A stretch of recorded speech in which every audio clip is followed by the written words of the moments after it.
At the Bob Price Auto Group, we put the focus on you, where we strive for excellence in sales and service. Come see why we should be your number one choice. Check out this 2019 Silverado for only $28,990, or leased for $399 a month for 24 months with zero down. Or this 2019 Silverado Texas Edition, only $30,990. With the Bob Price Promise, we'll beat any other GM dealer's price. Visit us today or online at bobpriceautogroup.com. It's game day for our Fredericksburg Battlin Billies. Church's Chicken in Fredericksburg has game day specials. The $20 game day and the $25 MVP family special. 12 dark pieces, 3 large sides, 6 honey butter biscuits, half a gallon of tea, and 4 apple pies. Student lunch specials starting as low as $4. Available for everyone Monday through Friday, 11 to 2, and dollar drinks all day. Try the Flamin' Honey Megabites Combo. Church's Chicken in Fredericksburg. Open every day, 10:30 to 10, 614 East Main, 830-997-7333. Barefoot at 108 East Main in Fredericksburg can help you show your Battlin Billy pride. An epic selection of Battlin Billy gear. Barefoot also has a store full of hats, tees, tanks, polos, sweatshirts, and more. New items arriving weekly. Also adult, youth, toddler, and baby items. Don't forget the faculty discount, 15% off your entire purchase every day. Barefoot, 108 East Main in Fredericksburg, online, barefootcampusoutfitter.com. The Inside Story has been family-owned and operated since 1981. The Inside Story is your custom decorating center with in-house designers, and the owners install your flooring too, so you know satisfaction is guaranteed. They sell carpet, wood flooring, ceramic tile, luxury vinyl, area rugs, wallpaper, paint, and much more. See the Inside Story's extensive showroom, Highway 16 South in Fredericksburg, online at theinsidestorytx.com. Gaddy's Pizza in Fredericksburg is a huge supporter of Battlin Billies Sports, students, and teachers. In fact, Gaddy's offers a lunch special for teachers and students Monday through Friday for only $6.99, and that includes a drink. Gaddy's Pizza also has pasta, dessert, and one of the best salad bars in town. Enjoy the game room. Kids of all ages love it. Gaddy's takes pizza seriously. 2931 Highway 16 South in Fredericksburg. Billy Pride Iberales.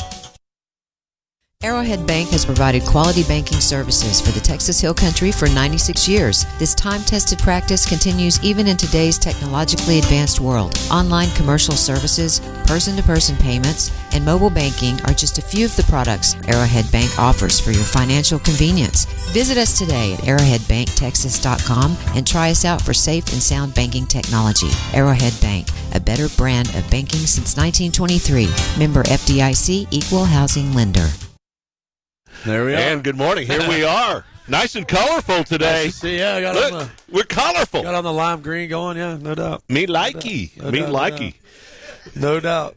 And we're at Barefoot 108 East Main, Fredericksburg. Make sure you get your Battlin Billy gear right here. And hopefully you ordered some playoff shirts. We got these from Barefoot as well. We offered a lime green version of this shirt, a sweatshirt, and then a black version of each. So, and we gave out about over 200 last night at the concession stand, and it was a good turnout. We gave them all out last night. We had a big pep rally, community pep rally. So certainly Barefoot's been good to us through the show and through the years, and we're gonna help them out too when we make the playoffs and do stuff like that. And that's kind of a tradition. That's part of the business of UIL football and UIL sports is, you make the playoffs in your sport, then you get a T-shirt, you get to put your roster on the back and put everybody's name, and it's fun. We let the captains and their moms vet the design of the T-shirt, and we decided to continue with our theme of green. We've talked about that a little bit. That's the Cancer Foundation that supports research for bile duct cancer and colon carcinoma. I can't say it, but anyway, we raised just over $2,500. Nice, great. During the month of October for that foundation. Last night, Mrs. Z, the junior class sponsor, as well as our media newspaper yearbook person who does a great job with that, she presented the Cates family with a mock check of $2,500 that's going to be donated to that foundation. And so we brought it together last night a little bit. We kind of had a rough spot up at the the middle of September. We lost 3 games in a row, and then all of a sudden we got ready to start, playing games for a purpose, raising money for cancer or whatever. And I mean, you think about it, kids either bought a T-shirt that was lime green or pink for Breast Cancer Foundation, or they paid $5 to wear green tape on their wrist or on their ankles or whatever. And so, $5 a piece, $2,500. That's a significant amount of kids that participated in that. So couldn't be more proud of them for that. And that was also kind of when we kind of turned the tide. Pastor Clint, our team chaplain, kind of pointed that out last night. He was the guest speaker at the pep rally, and he gave a great message about how our season was up and down, and we had dark times, and the light always shined through. And he kind of made the reference to the lime green shirt, being the light shining through. Amen. Reference the Canyon Lake game where the lights actually went out. Yeah, and then they wanted people out of there. Yeah, right? and then all of our parents, all of a sudden, our parents, all their phone lights come on. And then all of a sudden, without a beat, our band, without missing a beat, our band hits the school song, and we just go right into doing what we normally do. So, it was a great message, and couldn't be more proud of the kids in the program, where we are and what we're doing. Absolutely. We're playing in week 12. Playoffs. Playing in the bi-district championship. So, it's a great bet. place to be, great show, ready to do it again and get on with it and get moving. And with the playoffs, again, we talk about a new season. Well, here it is. This is a brand new season. You can anything that happened. Of course, y'all have been taking it a game at a time, which is great. But anything that's happened really doesn't matter at this point. Certainly, you're 0-0. And you hope that some momentum you might have picked up along the way can carry you forward. But really, we're going to talk at length about last week's game. But you hope that you could turn maybe a loss that were. I don't want to say we're disappointed, but certainly we wanted to win last Friday night and we didn't. So, well, Lampasas is certainly a team that's stacked. Oh yeah, with talent. But you may be facing them again. Yeah, and that could happen. Well, that's kind of what I was getting at. Is that's kind of the cool thing, is that you lose that game last week and you got kind of a bad taste in your mouth. We've talked about all year, things don't taste as good and all that. You lose that game, but also that game could be something that propels you to the next game and then and a chance at them. And of course, we certainly talked about that after the game last week, about how if we do what we need to do, we play our cards right, we might get another shot at them. So. And that's what it's all about. I mean, and you never know; they could get upset. Well, no question. Along the way, they might not make it, right? And we make a run. So and that's the cool thing. It's do or die. We team breakfast this morning. We had a little different schedule today, just because we'll talk about that later too. But had the community pep rally last night, so we decided, as an administrative staff, Mr. Gonzalez and I kind of decided that we wouldn't try to disrupt school today by having a pep rally to start the day. We were going to go ahead and do it last night, and it was a neat atmosphere. Certainly the entire student body wasn't there, so but when you make them go, not sure if they're really into it or not. So last night, certainly everybody that was there wanted to be there, and it was a really good showing. And so today is just kind of a normal school day, so we kind of had to readjust how we do things. We got to start a little bit later than normal, and had our team breakfast, our team chapel, then we go into team meetings. In the first period, we have football or athletics class first period, and we go into that and go right up to 9:15 where they get to go to second period. And so just a little bit different, but a little more relaxed and calm and ready to go. So game day is always an exciting day. That's good. I'm glad to hear the team's fairly relaxed. Yeah. That's important. Yeah. Going into a game like this, I wouldn't say be relaxed. tense. I would certainly say. They're confident. They're confident in each other. Their love for each other is strong. They understand, how we work together. And I don't think it's like I told them this morning. I didn't think we were going to lose last week. I've said this a couple of times throughout the year. I didn't think we were going to lose the game last week until they recovered the onside kick with 2 minutes left. Our plan was in place. We were going to go score. We were going to go for two. We were going to onside kick. We were going to go score again. We already had plays ready to call that were going to be quick hitters, and we're going to try to whatever. And so, and there's just a confidence about that with these guys. I mean, they just they believe in each other. They believe in what we're doing, and they just have that confidence. Certainly, I wouldn't call it arrogance. I don't think they're arrogant. I think they're humble. I think they have a lot of humility. They understand they got to keep coming back and getting after it. So yeah, I mean, I certainly don't think we're relaxed, playoff game. Well, you want to be a little loose. These seniors were sophomores, and if I recall right, Jarrett and Christian were the only ones on varsity that year, I think. And Christian may not have been. Christian Aviles. I may be misspeaking. Maybe Cates was on that team. I mean, there's a handful of them that played on a team the last time we played in the playoffs. And so, there's that excitement. There's those butterflies that you always get. And you wouldn't be a human if you didn't have those feelings. But, we say all the time, reference Navy SEALs training, you don't rise to the occasion. You fall to your level of training, and I think we've trained exceptionally well. Our coaches have done a good job of sticking with the routine and hitting the same things, and so I think we're ready. Who knows? You can't ever tell. Like I said before, if I could predict and say exactly what's going to happen, then I'd probably be coaching the NFL because I'd have some kind of magnificent crystal power ball or something that I don't have. We're teenagers and we're humans, and so we got to go play, and just like any other game, we got to make less mistakes than they do. So, well, that was a hard-fought battle, district championship against Lampasas. Got off to a quick start, went up by 2 touchdowns. Yeah, you're feeling good at that time. And certainly, I mentioned the word disappointment. I got kind of mad at my buddy Josh last week. I hope he didn't know that I was mad at him, but he asked me if I was disappointed, and I get it. Media, reporters, whatever, asked me if I was disappointed about the result, and I wasn't disappointed at all. I mean, we were picked 4th in our district, and we were playing for first, right? And the team we played had been ranked in the top 10 all year, and had lost 1 game all year, and so disappointment's not what was on my mind. Certainly, I wanted to win the game. We wanted to be district champions, and we had it. I mean, it was right there. It was for the taking. And certainly, from a critical coaching standpoint, you want to look at everything you do and what could we have done better? How could we have fixed this problem or that problem? You're up 14 points. They go score, get the ball back. We're going to go score. We're going to go up 21-7. I think that was probably the biggest turning point of the game. We're going to go up 21-7. And we get in the red zone and we turn it over on downs. We have a couple of miscues, throw a ball in the dirt, get forced to take a deep shot on 4th down.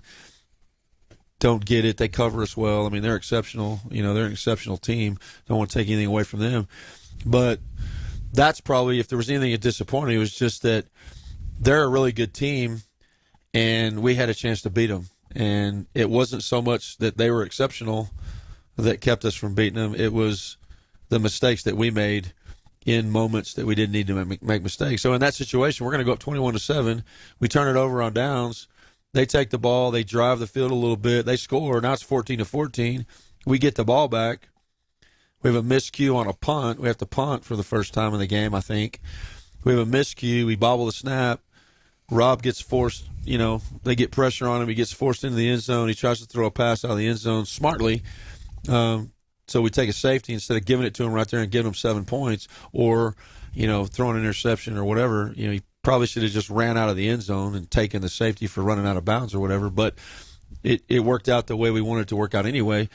Gave him a safety. So now we got a 21-7. Now it's 16-14. We're behind. And so the rest of the game we're playing catch up, and couldn't be more proud of them. We had a couple of miscues on our kickoff team. We've had some problems with it all year. It seems like we just can't dial that in, or people are exploiting where we're weak. It seems like they always seem to know where we're going to be weak and what opportunity, and we haven't really. Aaron Cadero has done an outstanding job kicking extra points and has improved on kicking field goals. We still got to improve on our kickoff in terms of where we want to put the ball and where we're trying to, that's the biggest weapon on kickoff team is when you don't have to cover. Because when you have to cover, it's like playing defense, but everybody's running full speed and they get time to do it. So they're running full speed at you, you're running full speed at them, and so there's not really an opportunity. And if one guy misses or one guy falls down or whatever, there's a huge crease. Yeah, they open up a big and so, lane. you know, the best way to play kickoff team is to smartly put the ball where you force them to fair catch it, or you kick it out of the end zone so they get on the 25, or, you know, at some point we've even said, let's just kick it out of bounds and take the penalty.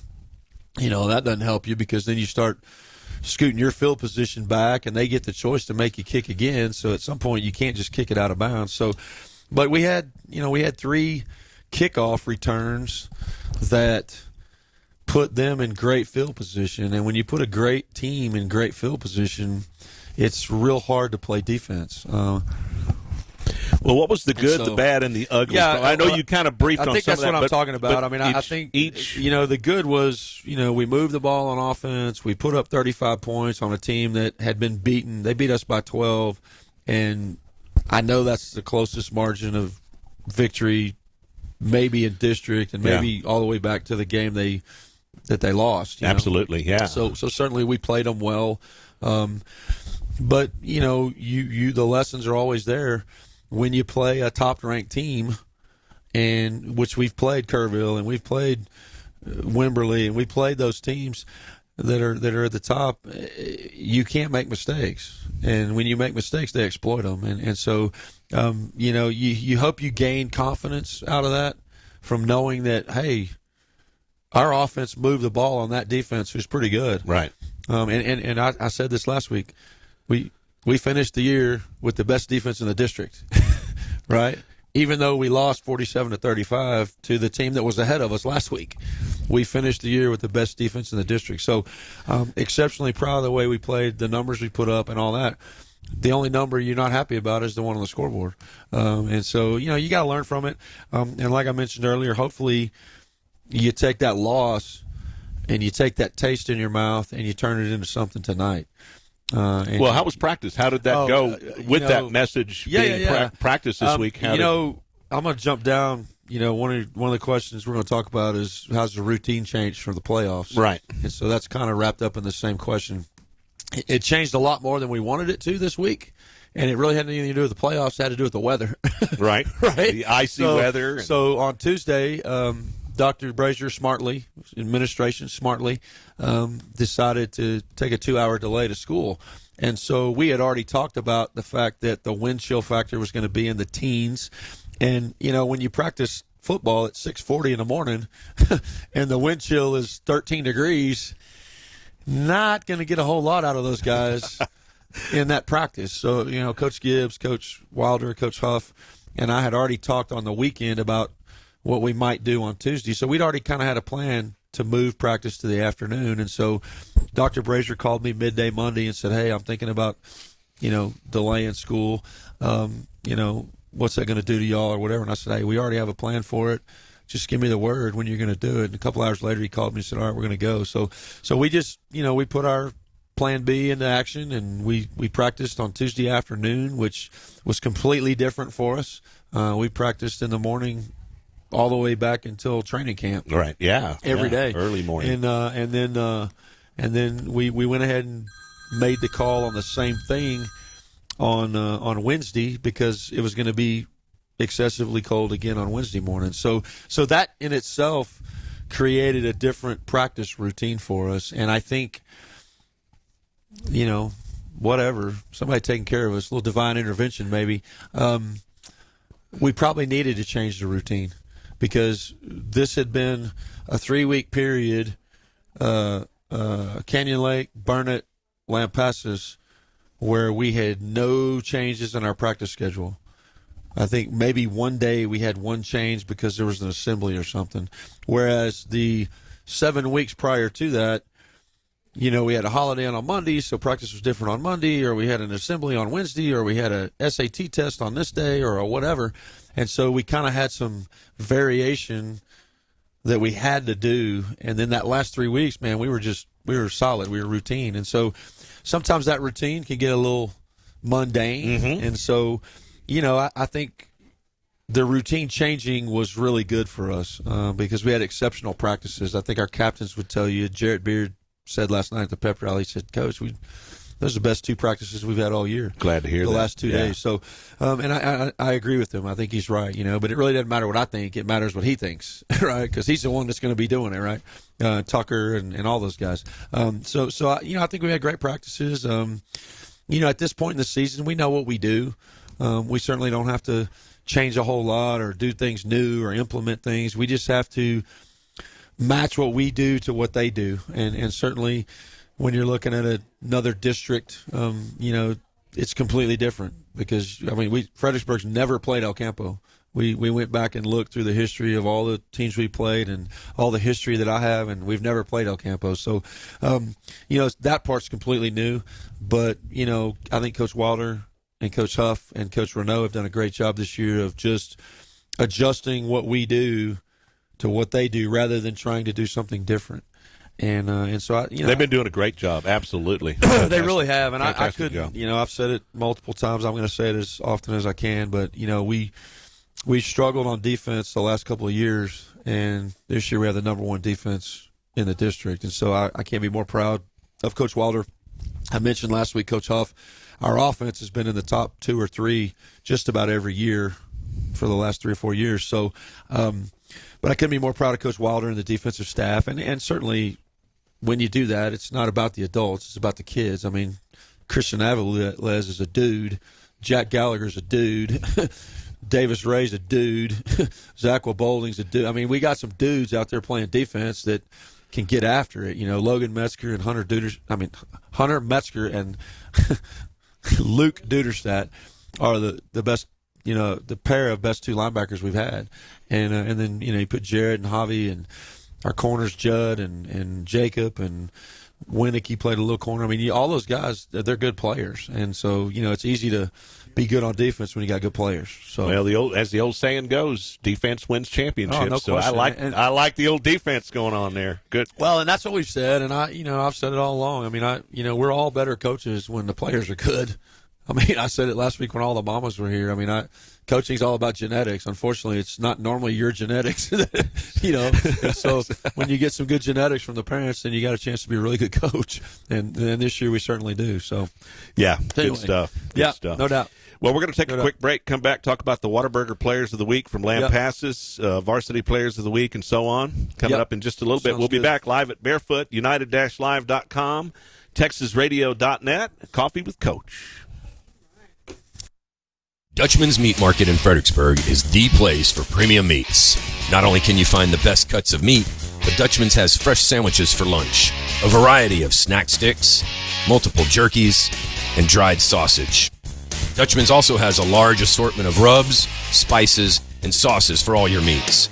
So go see Dutchman's at 1609 East Main in Fredericksburg, or call in an order at 830-997-5693 or online at dutchmansmarket.com. Don't forget the poppers! Hill Country Refrigeration has provided the Texas Hill Country with quality heating, air conditioning, and commercial refrigeration service for 45 years. They offer dependable, friendly, and professional customer service. Hill Country Refrigeration can also assist with new construction design and installation. Hill Country Refrigeration, customizing comfort in the Hill Country since 1974. Call 830-997-2584. Online, hillcountryrefrigeration.com. License number TACLB 005208C. Hey volleyball fans, Joseph Financial Partners is here to support the Battlin Billies and to help you with all of your financial goals. Whether it's saving for retirement, college savings, or even life insurance or long-term care, we've got your back. Let us serve up an appointment with you, then dig into your finances, goals, and dreams. Hey, and then we can assist and set a plan in motion and spike your goals to score. Success takes teamwork, so call Joseph Financial Partners at 830-997-4763 or check us out online at josephfinancialpartners.com. Securities are offered through LPL Financial, member FINRA.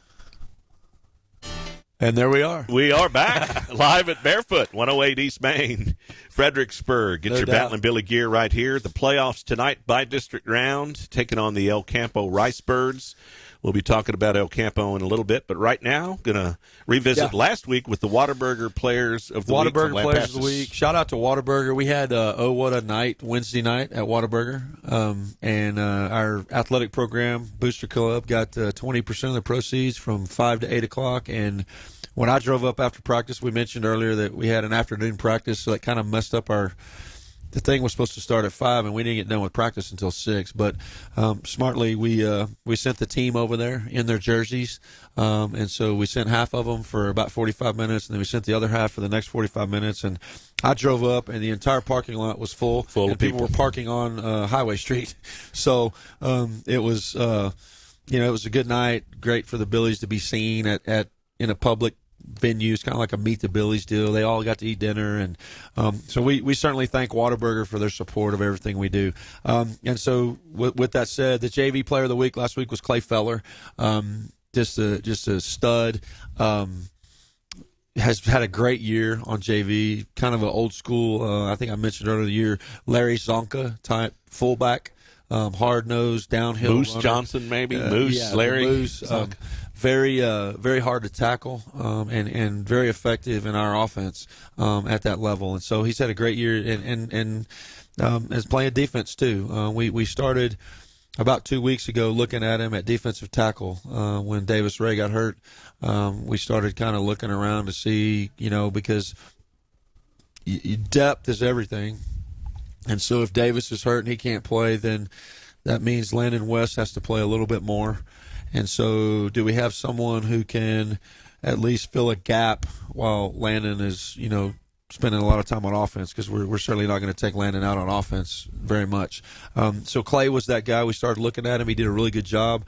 But we kind of developed a plan that, okay, when we get in the playoffs, we're going to put him at that position and really take a look at him. So he had a great night last week against Lampasas. Of course, they lost, unfortunately, but had a great year. The JV, in my opinion, had another great year as a JV team, losing kids to varsity and kids going down and going up and all that kind of stuff. They kind of have a different identity, and then having a JV white team with some kids playing on the red and some playing on the white and that kind of thing. So they don't always have the continuity that they'd want to kind of be able to do things, but they always show the resilience to show up on Thursday night and go to battle. And Clay, was definitely a guy that did that. And then our freshman player of the week, again, I mentioned the word dude a minute ago. This guy's a dude. He's going to be a great player for us down the road. Gary Seidenberger, he's a running back and a linebacker on the freshman team, and they had a big win last week, and he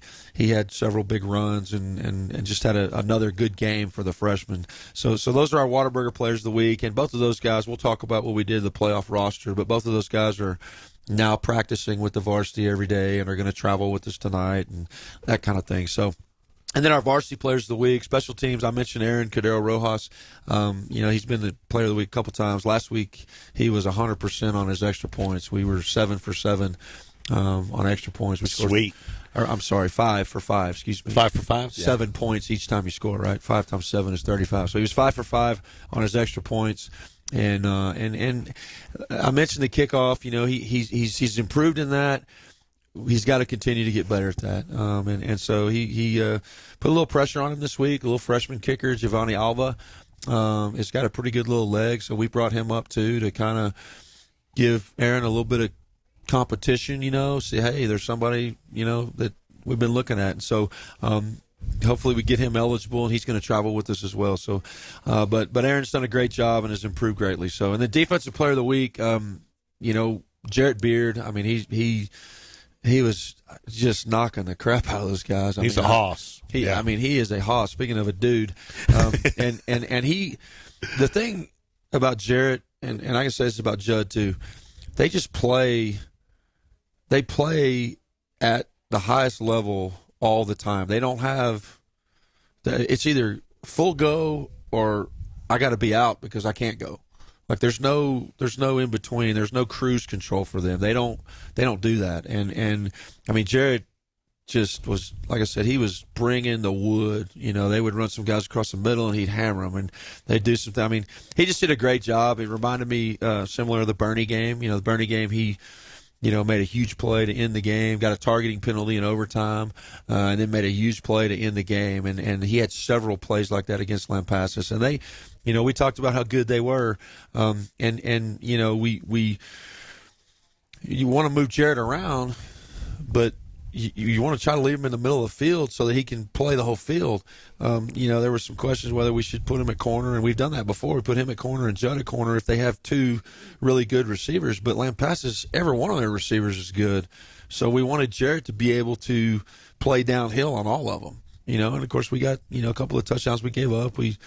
We bid on an out and up route one time, and the guy was wide open. And then a couple of times we got beat at corner, and then a couple of times we're covering a guy. We're right there, and their quarterback makes an exceptional throw, and the guy makes an exceptional catch. And, and that goes both ways. We did the same thing to them. Kozelski made a huge catch on a third and long play. He catches about a 25-yard ball, and he basically just takes it away from the DB. And so, that goes both ways. And you can't really prevent that by moving people around. We want Jarrett where he can make plays all over the field, and he certainly did that. And it's the same way on offense. Now the difference on offense is you can move him around. Right. And the thing that makes us so good on offense is that he can play any position on offense, and they can't really defend that. They can try to defend him when he's the running back, but then they got to come up with another plan when he's the tight end, or when he's the Y, or when he's the Z, or when he's sometimes he lines up and he's the quarterback. So, he's really hard to defend, and the same thing applies on offense. And then offensively, this kid's been a leader all year. Tucker Elliott had a great game, another big game, huge run. I didn't realize he was so fast, man. He ran away from Lampasas second or third play coming out of the half. We're down 9. And we need to do something. We need to go score. And we run quarterback power, and he breaks it, and he cuts out to the sideline, and he's gone. So his speed's improved. I've talked about all year about how calm he is. He is cool daddy. He doesn't get rattled. He doesn't let things bother him. He keeps his cool, and that's probably what makes him such a great quarterback. But couldn't be more proud of him. And probably the biggest dimension that changed in our offense during district was him in the running game, and Tucker I'm talking about, and some of it was just improv. Like we're running a pass, and he just pulls it down, and he sees it, and he goes, and he gets down the sideline and gets a big, huge first down or whatever. And some of it's deliberate. Like the play the other night was a quarterback run, and we called it, and everybody bid on the guy going in motion and the fake, and there was nothing behind it, and he was gone. So proud of those three guys for being players of the week, and certainly, it's a team effort. I've said all year, our defensive and offensive front is as good as we've ever had, and certainly that's going to make the difference in tonight's game. So these guys did a great job, and we're ready to move on. Speaking of tonight, yeah. Tonight is the by-district championship. Yep. On the road, Bastrop Memorial Stadium, nice stadium. 7:30. Great stadium, great locker room.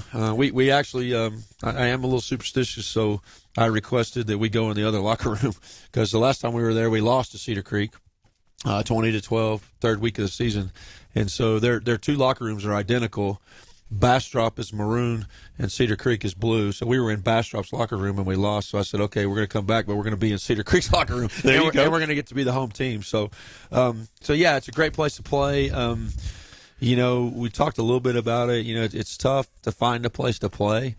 We talked last week because all the 6As and the 5As, they play home and home. It may just be 6As, but typically they play home and home, or they have agreements where the first two teams get to play at home and the third and fourth team have to travel to those home sites. And so all your bigger venues where you typically play playoff games aren't available. Yeah. And so this one is. It's a great place to play, and we were able to get an agreement with both districts to Lampasas is playing at Hayes against their fourth place team, and we're playing against El Campo at Bastrop, and then Liberty Hill is our third place team. They're traveling to Waller, and Canyon Lake is our fourth place team. They're traveling to Bryan tonight to play Needville and Columbia respectively. So we kind of worked all that out and kind of had that kind of in the wings, waiting to see how it was all going to happen. And so yeah, that's kind of how that all went down.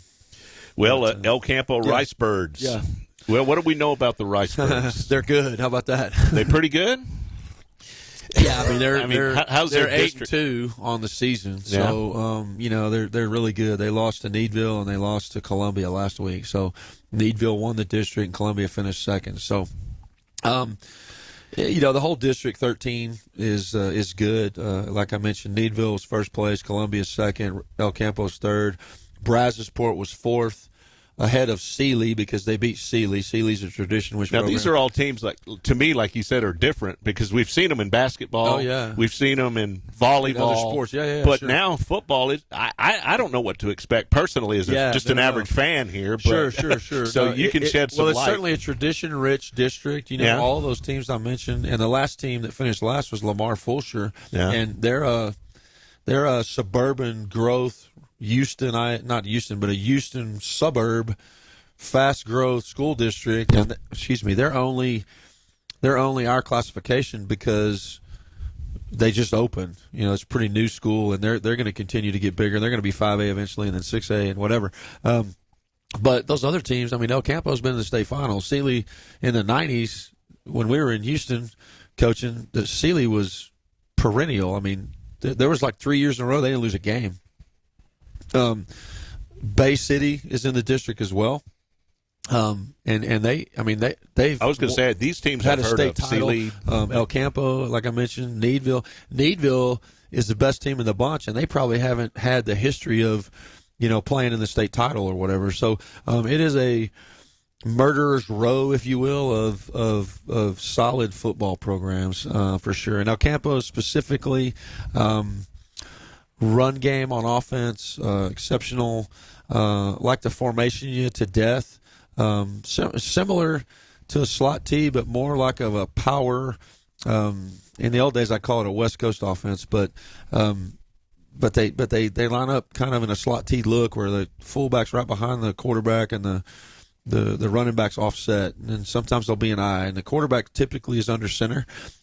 Typically, they're going to have a tight end, and they'll try to overload one side. And they run a ton of different formations, like a slot T team that tries to do that does.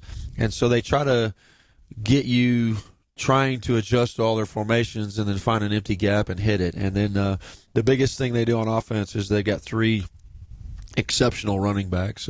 They've got a freshman that's got, I think, 700 yards rushing. Reuben Owens, I believe is his name, number 4.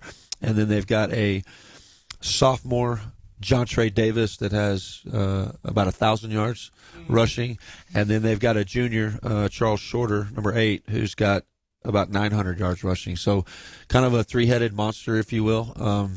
The freshman, I think, is one of those 5-star recruits. I think he's got offers from multiple schools and that kind of thing. So exceptionally talented, and they're big up front, pretty athletic up front, and they do what they do very well.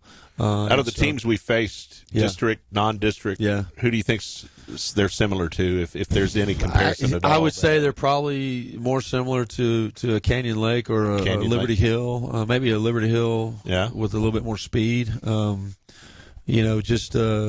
Because it's power running game, so we're gonna have to, it's all about stopping the run. Certainly they can throw it too. The quarterback's pretty good.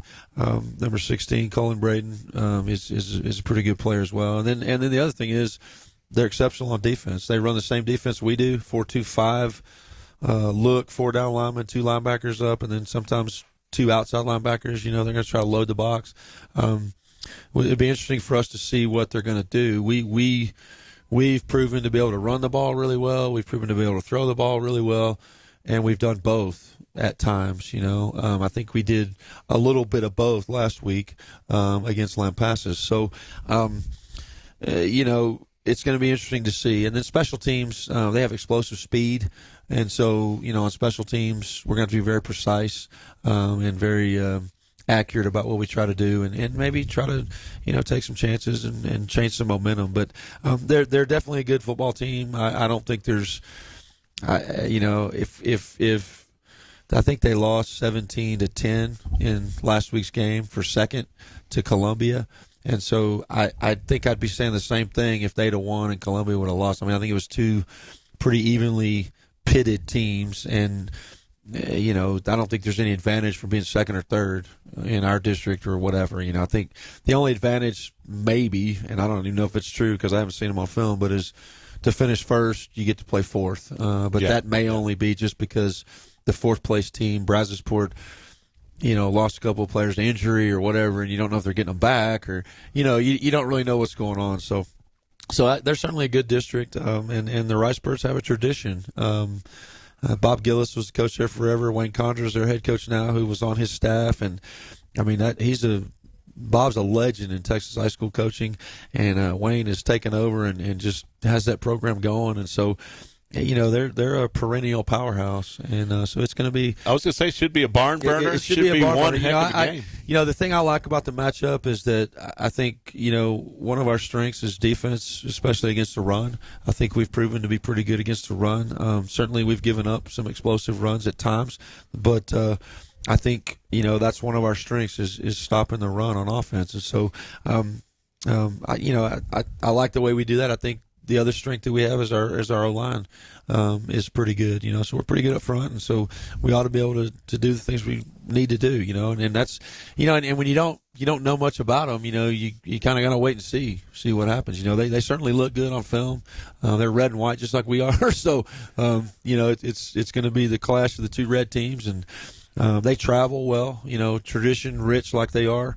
They'll have a huge crowd tonight. I mean, they expect to be in the playoffs. They expect to have a deep run, all that kind of stuff. So it should be a great opportunity for our community to see what it's like, and hopefully for us to get a chance to prove that we are who we think we are. Well, I know the excitement's in the community, no doubt about that. No doubt. What about the weekly routine? I know you touched on that briefly. We talked about it a little. I'll just brief everybody on kind of what we do. We pulled up. Is it different for the playoffs, I guess, would be the routine's question. not. I mentioned that earlier. The workout routine, the practice routine is not except per the weather this week. I think if we're fortunate enough to get past tonight, then next week will just be like a normal week. We'll practice in the morning, whatever. What changes is you don't have sub-varsity games anymore. So you kind of got to decide what are you going to do with your sub-varsity. Basketball is 4 weeks into basketball. Right. And so we've got a whole group of freshmen that our freshman basketball team right now is kind of in limbo because a good portion of those guys are playing football. And so it's a fine line between, we want to support the basketball program, but we also want to try to get better at football because we can keep practicing football with every kid in the program as long as we're playing. And, if you don't make the playoffs, once your season's over, you can't practice football anymore after school, right? And so you kind of got to decide what you're going to do. We've decided we pulled up 11 freshmen. We had 2 freshmen that were charting offense for us, so we added 9 guys to them. And then we pulled up, I think, 11 juniors and sophomores that were on the JV to travel on our travel roster. So we now have a 63-man travel roster we're going to suit up 63 kids tonight in football uniforms, which is kind of cool to have a big sideline full of kids.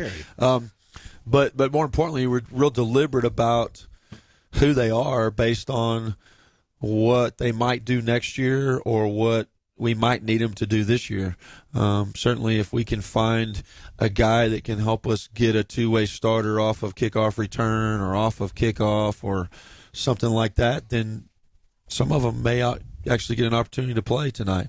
And then on a daily basis, we want to see them practicing against, especially the freshmen, against varsity speed because we really haven't, since training camp, and we never put freshmen against varsity in practice, but now we kind of do. We want to see what they can do, and that's why we hand select the ones. We make sure they're physically mature enough to do it, and they're, strong enough and big enough. And certainly we have some pretty good freshmen. So, and then some of our JV kids are the same way. We want to see how they're going to react, and we're very deliberate in practice. We had kids wearing different numbers based on El Campo and how we call strength and how we do stuff like that. And then on defense, they have some pretty good defensive players, especially on the defensive line. And so we had 2 or 3 kids were playing this one kid in practice, and so they wore a special jersey, so we always knew where he was.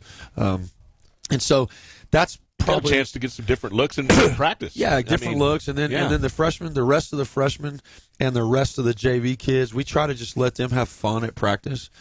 Certainly, we still need them to help us with scout team on the varsity or whatever, but when it's their time to practice, just like in a normal week, then we try to let them do things out of the ordinary, like we let them play a little billy ball in full pads, or we let them scrimmage where the linemen are playing the skill positions, or we throw pass routes to everybody, including the linemen, so that they just get to have fun playing football. And so, and then, back to the freshmen, we only practiced them during the period.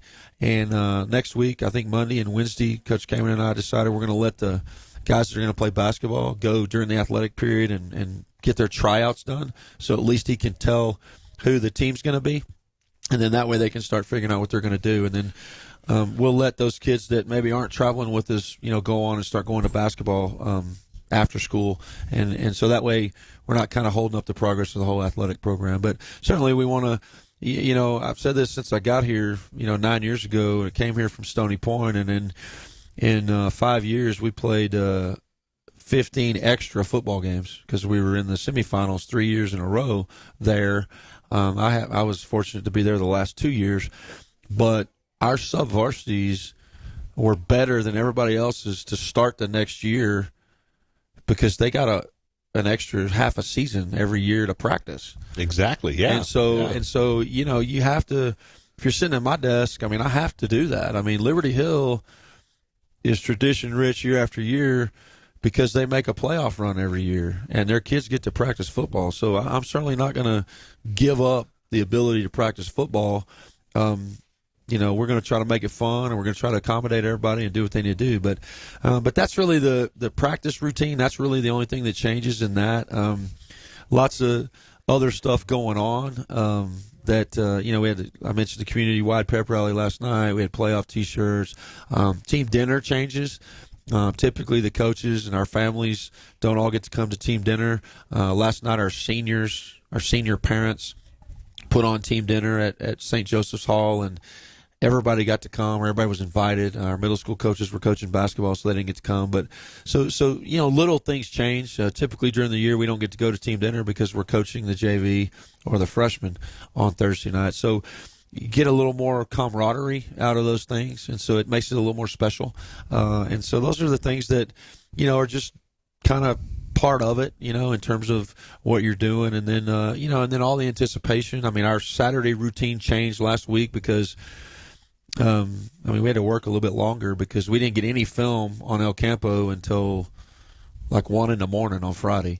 And so, our middle school coaches, I think Coach Stafford stayed up all night inputting film data for us. And then, so we got to work and we could start watching film. We still had to watch Lampasas, and then we traded our Lampasas game for their Columbia game. And so, it kind of changed our routine on the weekend. And we've tried to stay off working on Sundays as much as we could, at least for all of our assistant coaches.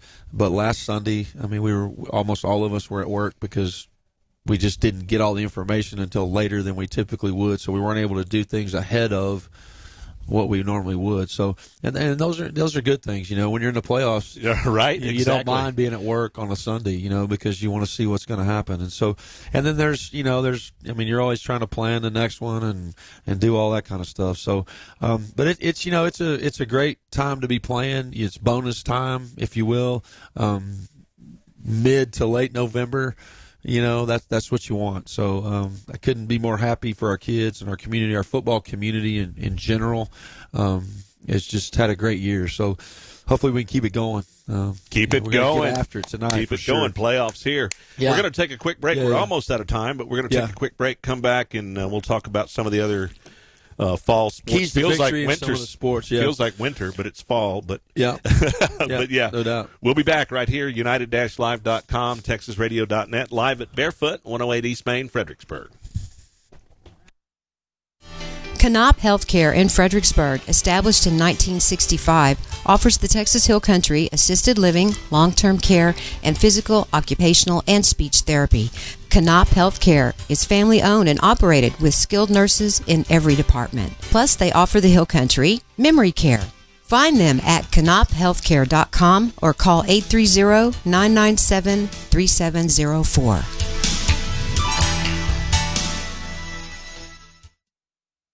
Hills of Texas Homes in Fredericksburg designs homes for you built by engineers. The Stevens family does everything in-house to build your home, so no outside architect or plan designer is required. When you're building the home of your dreams, that's peace of mind. Hills of Texas Homes has won numerous awards from the Hill Country Builders Association and Parade of Homes. Hills of Texas Homes will work with you through the entire building process. Call 830-889-7900 or visit hillsoftexashomes.com. When you have an accident in that vehicle you rely on, there is peace of mind in the Hill Country. Lance's Body and Paint, they offer all types of collision repair. They work with all insurance companies. Lance's Body and Paint is iCar certified, so you know you're getting the latest repair technology in Fredericksburg and in the Texas Hill Country. Lance's Body and Paint, Highway 290 East in Fredericksburg, supports our Fredericksburg Battlin Billies. Call 830-990-2900. Toch Well Service will take care of all your water well needs that come after drilling. They specialize in water pump installation and repairs, servicing windmills, solar pumps, jets, submersible pumps, and pressure tanks. Toch Well Service has been in business since 2002 with 83 years combined experience. Their entire staff is dedicated to their customers. Toch Well Service supports all men and women in the United States military and first responders. Toch Well Service, 830-997-2413. On the web, hillcountrywaterwell.com, and look for them on Facebook. And we are back live at Barefoot 108 East Main. Yep. Fredericksburg, and I love what you said earlier in the year. Practice like you've never won. Yeah. Play like you've never lost. Yeah, you certainly got to play with love that confidence. Keys to victory is what we're talking about right now, I guess. Yeah, what are the keys to victory? The same as always. I hate to speak, do coach speak or cliche, but turnovers obviously are always the key to victory. We got to tackle well. We got to be physical up front. We've got stop the run, Got to gang tackle to stop the run. I think that's specifically from a defensive perspective. We have to stop the run, and we have to keep everything in front of them, in front of us. They're exceptional. They're fast, and Coach Wilder told our guys today we won't catch them from behind. So we've got to keep them in front, and that's I like that. We've done a good job of that. I mean, we've played some good run offenses, and we've stifled them at times. So certainly doesn't mean we're going to stifle this one, but we're certainly going to give it our best effort. Right? Absolutely, you bet. We have to gang tackle. We have to hang on. We have to keep our feet running. The biggest mistakes kids make in tackling is when they make contact, they stop their lower body. And if you learn how to tackle right, when you make contact, your feet keep running and you run through the tackle. But typically, we call that in coaching an anchor tackle, because you hit and then your lower body becomes an anchor. And typically a good running back can run through that. And so we're going to have to hit and run our feet through the tackles and then let the rest of the guys get there. If you're the first guy to make contact, you're going to have to hit and run your feet and hang on, and somebody else is going to have to get there. So I think that's what's going to have to happen on defense. Offensively, I think we're going to have to mix it up like we always do. They're good on defense. They're good up front. Got good linebackers. Got a good secondary. They play similar to Canyon Lake. They play pretty deep, and so we're going to have to hit some intermediate stuff in the passing game. And we're going to have to establish the run and be balanced. You in a balanced offense, you want to take what they're giving and then force them to take that away and then take the other, right? So if they're giving us the run, then we got to be able to run the ball, and then they'll load the box up, and then we got to be able to throw the ball. And so that's kind of the basis of it. But I think something that we've done well, and Coach Huff and our staff have done a great job of, is we have to be possession offense as well. We need to keep their offense drinking water, right? We need to keep their three-headed monster on the sideline drinking water, so that they're not running wild in our secondary or whatever. So, and then from a special teams standpoint, the key to victory is for us to improve on kickoff team. We have to improve. I told them today, no apologies. There's a cutthroat nature to what we do. We fired some guys on our kickoff team from last week, and we put some starters back on the kickoff team. We had taken some guys off because we wanted them to have a chance to get a rest or whatever. After a long drive, we just scored a touchdown, and now we're going to go kick off. So we tried to give some guys some rest on kickoff, and last week we gave up 3 big kickoffs that gave Lampasas great field position, especially the one right before half. We went down and scored to make it a 2-point ball game. That's pretty respectable going into halftime. And then we kick off to them, and they get it back across midfield, and they have 30 seconds left, and they score. So now they're back up 9, and we go into halftime down 9 instead of being down 2. And so huge momentum swing. And if we could just keep them inside the 25-yard line or less, they're not going to take those chances with 30 seconds. They might just take a knee. Right, and go to the house with a 2-point lead. But instead, you give them the ball on our side of the 50. They're going to take some chances. They're going to take some shots. They got 3 timeouts left, So special teams, we certainly have to be better on the kickoff team. And we're going to do some of the same stuff on kickoff return. I mean, we need to get some good field position. I think last week Jarrett and Judd both did a great job on punt team. Helping us get great field position when we force Lampasas to punt. And so, we've got to be able to gain some field position and flip the field in special teams, which we've shown a propensity to do. And, possession, time of possession, and field position have to come into play from an offensive and a special teams standpoint. And so, if we can take care of those things, then, it's going to be a battle. Time of possession, y'all have been doing great this year. We have. I think we've won that in every district ball game. I think even last week against Lampasas, I think we had the ball more than they did. They had more explosives than we did. We had a couple of explosives too, but I think we had more possession. But those are the things that are going to make the difference in tonight's game. And then us just responding. One of the things I praised the kids for this morning, and I mentioned it today, was I didn't think that the game was over until they recovered the onside kick.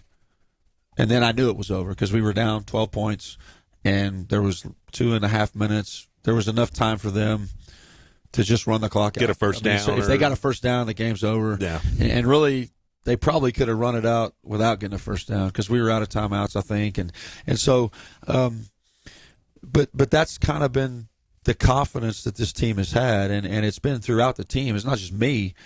I'm confident in them because I get to see them work every day, and I get to watch what they do and how much they love each other and all that stuff. But once we started on that run of winning that overtime game against Bernie, and you just started to see it amongst themselves, and so it all boils down to how are you going to respond to adversity, because something bad's going to happen in the game. They're going to break one, or something's going to happen. And are we going to put our heads down, or are we going to respond and say, we got this? I got your back. You made a mistake. That's okay. I picked you up, or we're going to get it fixed next time, or whatever. And so how you respond to adversity, how you respond when you're called out, if you will. We've kind of been called out. I don't think many people have picked us to win this game, even though we're the second-place team. I think just because of the history of the programs, I think most people would pick El Campo to win this game. So even though we're second place in our district, I think we're the underdog. And so I like our kids in that role.